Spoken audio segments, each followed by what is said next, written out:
নালায় মাছ বৈশা দিলে আমরা চলতে পারব। এগুলো সব কমপ্লিট করে রাখতেছি, আবার অভিযান শেষ হইলে এবার আল্লাহ লাগবে নামবো আর কি। দেনামানা করে এখন জালের বাইরে লামাইতে আছি।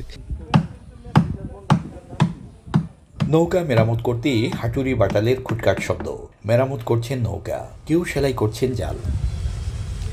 জাটকা সংরক্ষণে 2 মাসের নিষেধাজ্ঞা শেষে পদ্মা ও মেঘনার অভয়াশ্রমে জাল ও নৌকা নিয়ে জলের সঙ্গে মিতালি করবেন জেলেরা, ছুটবেন মাছ শিকারে। তাই তো জাল, দড়ি ও নৌকা মেরামতের এমন কর্মযোগ্য তাদের। নালায় মাছ বৈশা দিলে আমরা চলতে পারব।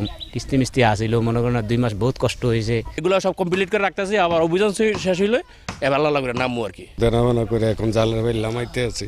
যদি আল্লাহ রুজি রোজগার দেয় তো দেনামানা দিতে পারবেন। অন্যবারের চেয়ে এবারে নিষেধাজ্ঞাকালীন আরও বেশি তৎপর ছিল আইন শৃঙ্খলা রক্ষাকারী বাহিনী। তাই বেশি পরিমাণে রক্ষা পেয়েছে জাটকা, দাবি নৌপুলিশের। আর নিষেধাজ্ঞার কারণে এবারেও কাঙ্ক্ষিত ইলিশ উৎপাদনের আশা মৎস্য বিভাগের। বিপুল পরিমাণে কারেন্ট জাল উদ্ধার করা হয়েছে, বিপুল পরিমাণে জাটকা মাছ উদ্ধার হয়েছে। আমরা মনে করি যে আমাদের এই সফলতার ফলে নদীতে মাছের উৎপাদন অবশ্যই বৃদ্ধি পাবে।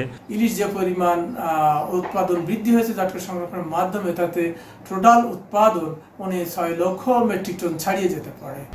1, 2, 3 ঢাকায় জমি জিতে নিন 100% ক্যাশব্যাক সহ 20 কোটি টাকার পুরস্কার। জাটকা সংরক্ষণে দেশের 6টি অভয়াশ্রমে নিষেধাজ্ঞা শুরু হয় গত 1 মার্চ। 2 মাসের নিষেধাজ্ঞা শেষ হবে আগামী 30 এপ্রিল মধ্যরাতে।